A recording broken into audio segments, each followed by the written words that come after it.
네, 어제 하루 국내에서 363명의 코로나19 감염자가 확인이 됐습니다. 신규 확진자 수 이틀 연속 300명대를 기록한 거죠. 하지만 사우나, 또 어린이집 등 일상 공간을 고리로 한 크고 작은 집단 감염이 잇따르고 있어서 재확산 우려는 여전한 상황입니다. 한편 정부는 본격적인 2분기 백신 접종을 앞두고 잠시 후에 수도권 특별 방역 조치를 발표하는데요.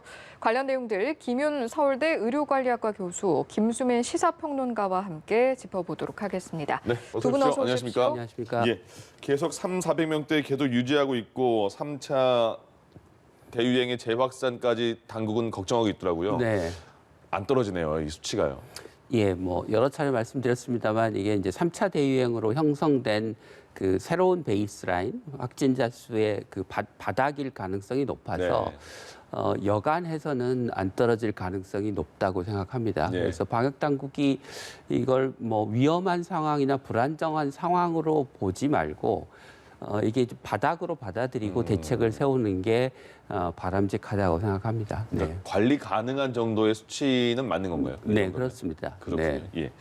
그리고 이제 어제부터 거리두기 단계가 다시 바뀌었지만 그대로 유지가 되는 거잖아요. 근데 비수도권은 그 유흥주점 같은 데는 이제 시간이 다 풀린 거죠? 네, 그렇습니다. 유흥주점이라든지 이쪽에서는 뭐 시간의 뭐 형평성이라든지 다른 업종하고의 비교 이런 얘기들을 많이 해왔었고 여기에 대해서 이제 지자체라든지 이쪽에서는 좀 수용을 하는 그런 흐름에서 그런 게 나타났습니다. 그래도 그쪽에서도 그럼 확진자가 나오지 않냐 이런 걱정도 많은 것 같은데요. 네, 확진자 충분히 또 나올 수 있죠. 예를 들어서 뭐 일정한 기준이 있기는 합니다. 뭐 한 방에 뭐 4명 이하로 들어간다거나 이런 기준이 있기는 한데 그래도 이제 예를 들어서 노래를 부르게 될 경우에도 마스크를 쓴다거나 이런 조항들이 있습니다만은 그 안에서 그것이 잘 지켜지느냐 이것은 좀 의문부호로 남아있는 부분이 있고 그리고 식사를 할 때는 벗어도 된다라고 하죠. 근데 식사를 하는 시간이 좀 길어질 수 있고 또 식당에 비해서 체류 시간이 더 긴 편입니다. 그러다 보니까 이쪽에서도 계속 감염이 나타날 수 있다라고 하는 그런 우려는 나오고 있습니다. 노래방을 가도 되는데 이용을 해도 되는데 마스크는 쓰고 노래 불러 이런 그렇죠. 거죠? 노래를 부를 때도 쓰고 식사를 할 때만 벗는다인데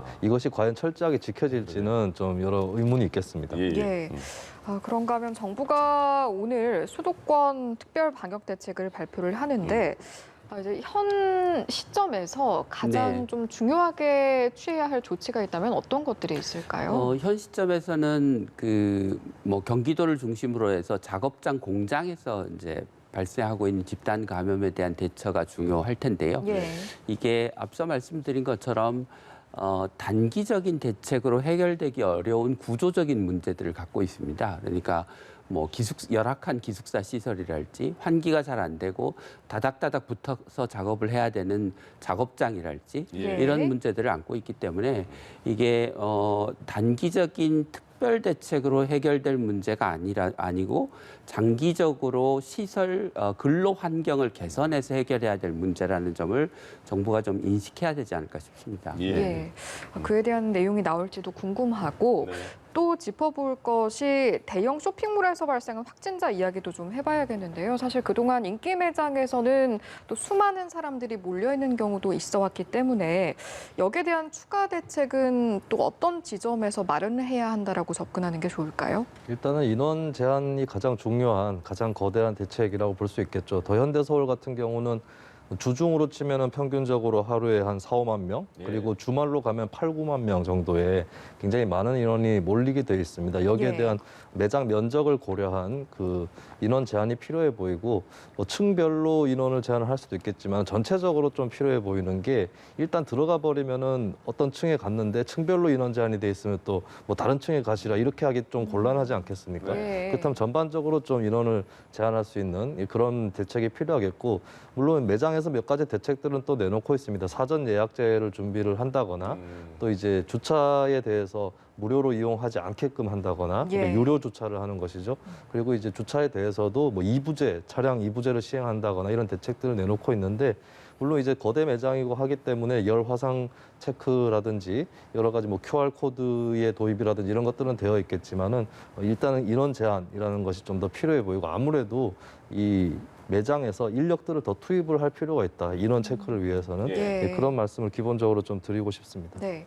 그리고 또 이번 사례의 경우 이제 매장 직원 한 명이 확진이 된 건데 네. 이제 같이 근무를 한 동료 직원들은 검사를 받은 것 같아요. 그런데 이제 방문을 하신 어떤 고객 또는 그 네. 같은 층에서 근무한 직원들은 아직 검사를 좀 받지 않은 것 같은데 필요성 면에서 어떻게 판단하십니까? 그러니까 밀접 접촉자들은 접촉자로 분류되어야 이제 검사를 하거나 격리나 뭐 능동 감시를 하게 되는데요. 예. 이게 접촉의 정도를 기준으로 해서 판단을 하게 됩니다. 네. 그러니까 같은 공간에 얼마 동안 같이 있었는지, 같이 있는 동안 마스크를 쓰고 있었으면 별 문제가 없고 짧은 시간 동안 같이 있었으면 별 문제가 없는데 마스크를 벗고 있었거나 오랜 시간 같이 있으면 이제 검사를 해야 되거나 격리를 해야 될 필요성이 있는 접촉자로 분류되는 것입니다. 그래서 뭐 같은 층에 있다고 일률적으로 또는 왔다 갔다고 해서 일률적으로 검사를 하거나 뭐 격리를 해야 되거나 그런 대상은 아니라고 생각하시면 되고 예. 방역 당국이 역학조사를 통해서 충분히 격리하고 검사할 대상자들을 구분해냈을 거라고 생각합니다. 네. 근데 사람이 너무 많아서요. 거기 정말 네. 저도 못 가봤지만 왜 이렇게 사람이 많은지 뭐가 이렇게 계속 나오니까 궁금은 하긴 해요. 왜 이렇게 사람이 많은지. 근데 이렇게 그 매장을 방문하는 사람을 다 체크는 할 수 있을 거라는 생각도 들어요. 그게 일일이 입장할 때도 다 QR코드 체크하는 거 아니잖아요. 네, QR코드를 체크를 하도록 해야 되겠죠. 예. 그리고 뭐 인원 체크에 뭐 여러 가지 기구라든가 이런 것들이 있기 때문에 최소한도는 인원 체크는 해줘야 된다라고 하는 것이고 매장 면적을 고려해서 뭐 몇 제곱미터당 몇 명 이 정도로 어느 정도는 계산을 해둬서 좀 기준을 정할 필요가 있겠습니다. 예.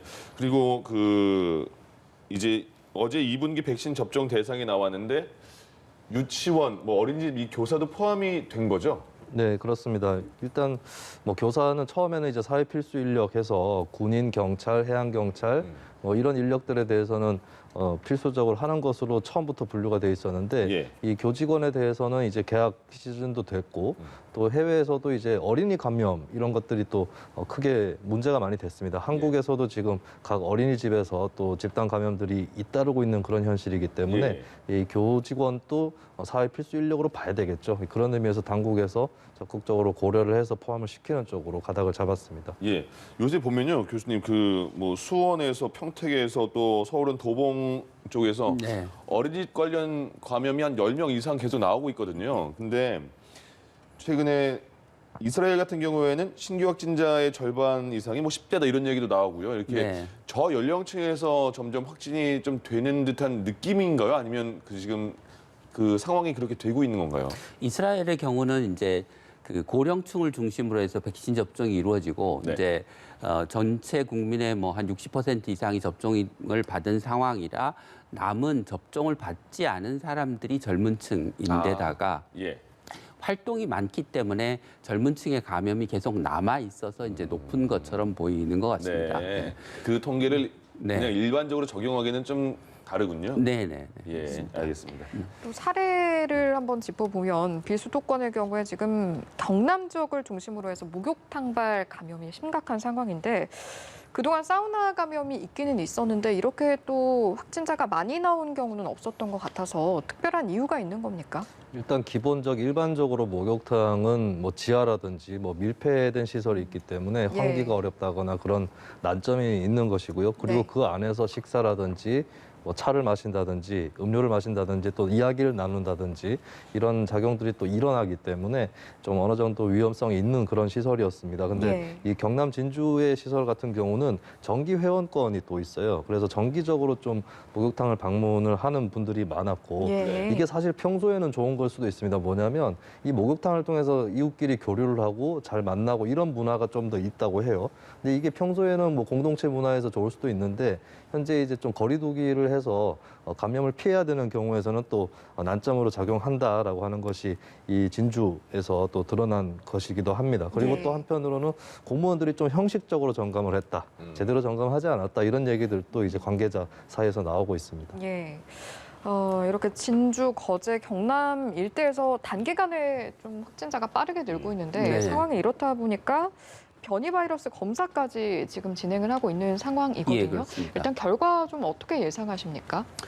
변이 바이러스가 나올 가능성도 충분히 있다고 생각하고요. 왜냐하면 이미 이제 우리나라는 지역 사회에서의 변이 바이러스 감염 사례들이 속속 발견되고 있어서 머지않아 이제 그 지역 사회에서 보편적인 감염이 변이 바이러스가 될 가능성이 있을 거라고 생각합니다. 그래서 예.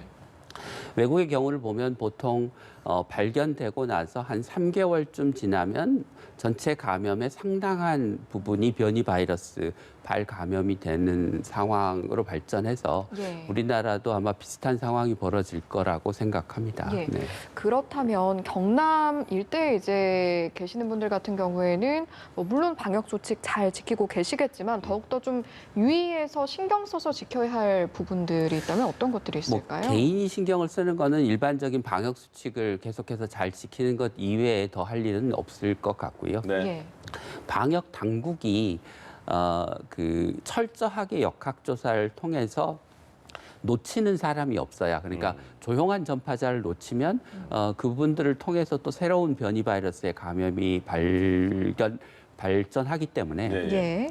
철저한 역학조사가 중요하고 그렇게 하려면 지금 현지의 그 역학조사 인력을 보강하는 게 지금 중요할 것 같습니다. 예. 네. 그렇게 계속 역학조사관들은 그 보강을 한다고 계속 말은 하고 있는데 아직 그 현장의 투입은 아직 잘 안 되고 있나 보죠? 두 가지 이유가 있는 것 같은데요. 네. 그러니까 지방에서 채용하는 과정에서 이제 채용이 늦어지는 문제가 있고 네네. 또 하나는 이게 상당한 숙련도를 요하는 그 인력이라 단기간에 전문성이 충분히 갖춰지지 않는 문제가 있는 것 같습니다. 그래서 지자체에 따라서는 여전히 그 역학조사관이 부족하거나 아직 좀 충분히 역할을 못하는 상황이 곳이 꽤 있는 것 같습니다. 네. 그 어제 이제 2분기 백신 접종을 발표했잖아요. 거기서 그 눈여겨볼 부분이 75세 이상도 백신 우선 접종으로 한다. 그러니까 65세 이상 중에 또 더 고령층을 우선적으로 접종하겠다. 이런 내용도 들어있잖아요. 네. 이 부분 조금만 풀어주시죠. 네, 일단 그 계획을 말씀을 드리면은 예. 4월 첫 번째 주에 75세 이상에 대해서 화이자 백신을 접종하는 것으로 계획이 되었습니다. 네. 지역별로 있는 예방 접종 센터에서 접종을 하는 것이고 여기에 또 방문을 해야 되기 때문에 75세 이상 분들은 뭐 거동이 불편하시거나 정보가 입수가 잘 안 되시는 분들이 있는데 여기에 대비해서 사전 등록부터 사후에 모니터링까지 이런 체계를 좀 갖추겠다라고 하는 것이 같이 계획에 포함이 되어 있고요. 예. 그리고 아스트라제네카는 이제 65세 이상 접종을 하기로 했고 6월 중에 65세부터 74세 사이부터 접종을 먼저 시작을 하기로 했습니다. 아스트라제네카는 뭐 화이자에 비해서는 보관이나 이런 것들이 좀 용이하기 때문에 위탁 의료기관 한 1만여 개 정도 지정이 되어 있는데 그쪽에서 접종을 할 계획이고요. 예. 그리고 그 밖에도 뭐 접종 계획이 더 나와 있습니다. 뭐 특수교육이라든지 또 학교의 보건교사, 간호 인력에 대해서 4월 중에 먼저 접종에 들어가는 그런 계획이 들어가 있고요. 예. 그리고 이제 6월부터는 유치원 어린이집이나 또 초등학교 1, 2학년 교사에 대한 접종이 또 시작이 되는 그런 것이고 또 6월에 접종을 하는 그 대상자 중에서는 만성질환자가 또 포함이 되어 있고요. 네. 그리고 이제 사회필수 인력, 경찰, 뭐 항공 승무원까지 포함한 군인 뭐 이쪽에 대한 백신 접종 계획이 이제 발표가 됐습니다. 예. 교수님 이제 그 네. 말씀하신 것처럼 다음 달 초부터 이제 75세, 65세 이상 접종이 가능한 거잖아요. 네. 근데 보니까 75세 이상 분들은 화이자 백신을 맞고 네. 그다음에 65세에서 74세 분들까지는 아스트라제네카 백신을 맞는다 이렇게 네. 나오던데 네. 연령대별로 차이가 있는 거예요? 아니면 그 왜 그런 거죠? 뭐 연령대별로 다른 백신을 접종하는 원칙을 가지고 있는 건 아니고요. 네. 그때 이제 들어오는 백신과 접종 대상의 우선순위에 따라서 예. 대상자별로 다른 백신을 접종하게 되는 것 같습니다. 그래서 예. 지금 75세 이상이 접종하는 시기에는 파이자 백신이 들어오는 시기라 네. 파이자 백신을 접종하시는 거고 그 이후에는 이제 아스트라제네카 백신이 또 대량으로 들어오기 때문에 그 75세 미만은 또 아스트라제네카 백신을 맞게 되는 상황이 된 것입니다. 그러니까 여러분도 오해하시지 않으셔야 될 것 같아요. 네. 그죠? 그 시기에 딱 맞게 3월 말쯤에 화이자가 들어오는데 화이자는 보관 기간도 길지 않으니까 네. 4월 초부터는 바로 화이자를 먼저 맞아야 되는데 해당하는 그 연령대가 75세 네. 이상이라는 거죠. 네, 네. 알겠습니다. 아스트라제네카 또 혈전 때문에 유럽 쪽에서 잠깐 중단을 하겠다 이런 얘기가 있잖아요. 예, 그렇습니다. 우리나라에서는 그 걱정을 좀 안 해도 되는지 어때요? 먼저 좀 말씀을 드리고 싶은 것은 그 세계보건기구 WHO나 미국 전체, 그러니까 유럽 전체에서 그 약품을 관장하는 유럽 약품청 같은 경우 예. 접종을 중단하지 말라고 이야기를 하고 있습니다. 그래요? 예, 그러니까 지금 발생한 그 혈전 사망 사례와 아스트라제네카 백신의 인과관계가 없다. 네. 그러니까 중단하지 않는 게 좋겠다라고 얘기를 하고 있고, 아스트라제네카나 그 유럽 식약청 같은 약품청 같은 경우 그 일상적으로 발생하는 혈전의 발생 빈도와 지금 아스트라제네카 백신을 맞고 난 다음에 발생한 혈전의 빈도가 비슷하거나 오히려 백신 접종군에서 더 낮기 때문에 네. 이게 인과관계가 있는 사건이라고 보기 어렵다라고 얘기를 하고 있습니다. 알겠습니다. 네.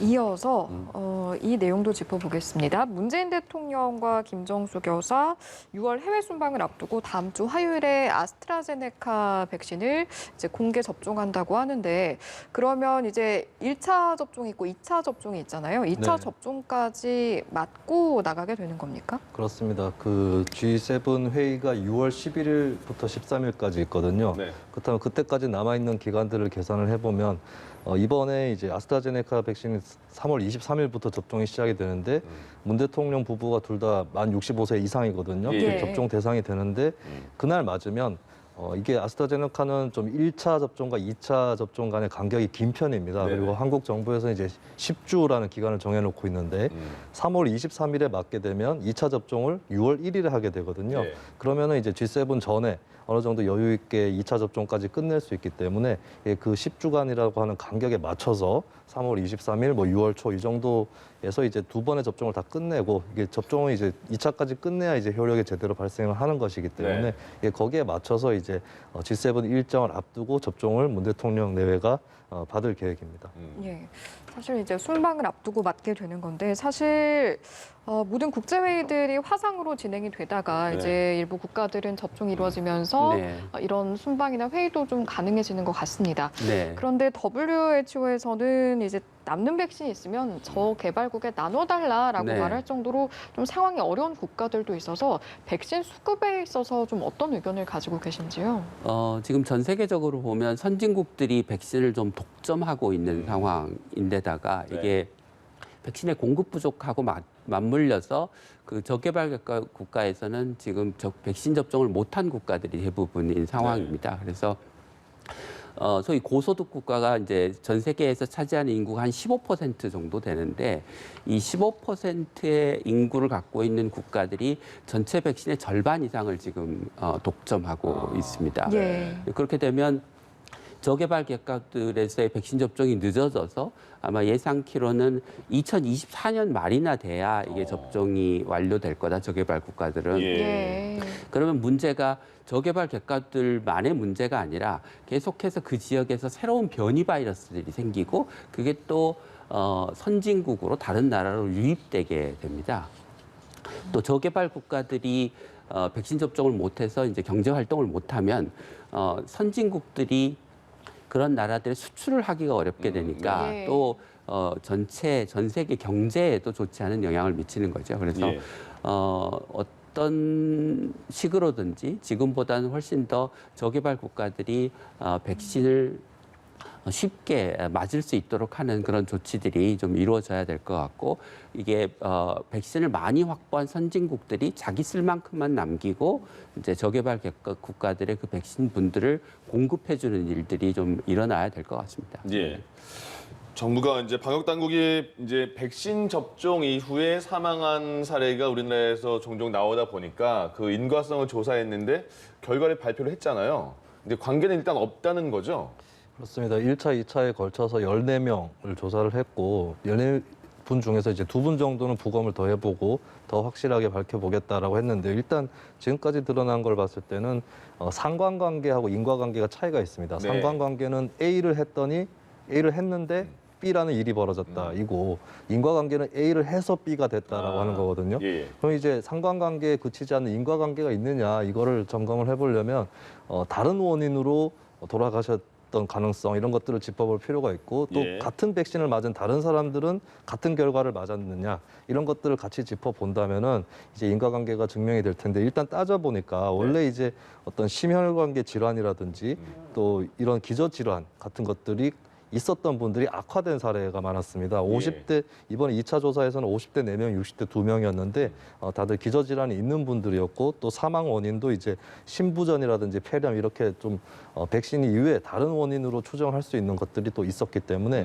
이 현재 결과를 봤을 때는 인과관계는 없다라고 하는 것이 현재 방역 당국에서 조사해서 발표를 한 내용입니다. 예. 그 불안한 분들이 많으셨을 것 같아요. 네. 백신 맞고 사망을 했는데 이게 과연 연관성이 있을까? 근데 방역 당국은 네. 조사해봤다, 없다 네. 이렇게 말을 했는데 네. 과연 많은 분들이 이거를 잘 믿고 이제 백신 접종에 잘 따라주셔야 될 것 같은데 네. 그 불안감을 좀 없애는 것도 해야 될 일일 것 같아요. 네. 예, 어떻게 보세요? 글쎄요, 그러니까 이제 그 통상적으로 고령층이나 기저질환을 갖고 있는 분들이 통상적으로 사망을 하시는 이제 사례들이 발생을 하는데 네. 그게 이제 우연히 백신 접종의 시기와 겹쳐서 나타나는 현상들이라 네.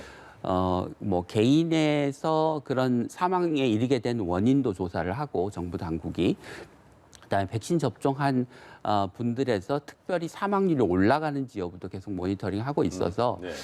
방역 당국과 그리고 방역 당국의 그 백신과 관련된 조사에 참가하는 전문가들을 신뢰하시고 그 혹시라도 전문가들이 만약에 이상이 있으면 그거를 뭐 그 감추거나 그렇게 하지 않을 것이기 네네. 때문에 안심하고 접종을 하셔도 될 것 같습니다. 그리고 네. 또 많은 분들이 가짜 뉴스를 많이 볼 수도 있잖아요. 네. 모바일로도 보고 네. 그런 거를 어떻게 제대로 자정해서 걸릴 수 있느냐 이것도 좀 문제일 것 같은데요. 네. 예. 근데 이제 가짜 뉴스를 뭐 신뢰하거나 가짜 뉴스를 많이 접하시는 분들이 네.